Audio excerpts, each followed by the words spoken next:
ligtas sa Pilipinas at mas nais pa nilang manatili sa Oman. Yan ang balitang nilulis ni Roel Soldevilla.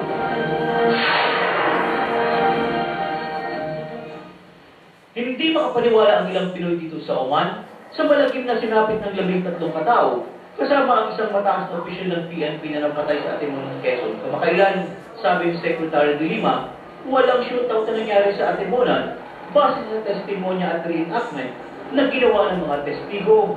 Ayon sa NBI, ambush ang naganap. Usap-usapan ng ilang Pinoy dito na maraming beses na nangyari ang ganitong sitwasyon na pawang sangkot ang mga pulis. At dahil dito, natatakot na umuwi sa Pilipinas ang ilang OFW. Sobrang takot. Kaya nga minsan, iniisip ng mga nandito sa abroad, huwag na lang umuwi. Mag-stay na lang dito kasi mas alam namin na mas safe kami dito. Uuwi kami sa Pinas. Minsan, uuwi kami sa Pinas. Sa airport pa lang eh. Meron na rin may mga sindikato na rin paglabas mo pa. Kung nangyayari daw ang ganitong sitwasyon sa mga matataas na opisyal ng PNP, paano pa kaya sa mga ordinaryong mamamayan? Nagpapakita yan na walang kontrol yung ating armed forces at Philippine National Police.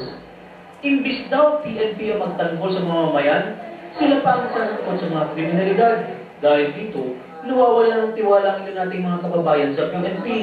Halos lahat sila, ganun ang galit. Kumbaga, hindi mapapagkatuwalaan eh.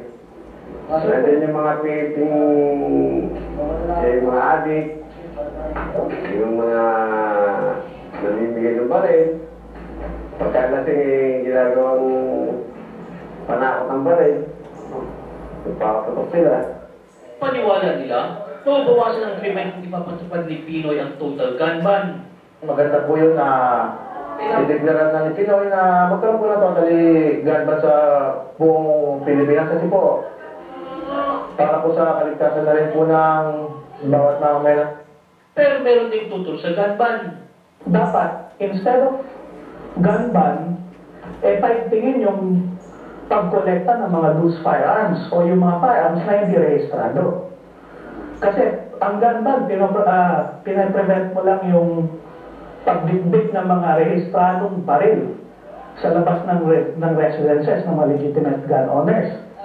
Umaasa pa rin mga Pinoy dito na gagawin ni Pangulong Noynoy Aquino ang lahat ng paraan para masagpo ang kriminalidad sa Pilipinas. Nagbabalita sa Middle East, Roel Soldevilla, Muscat, Oman.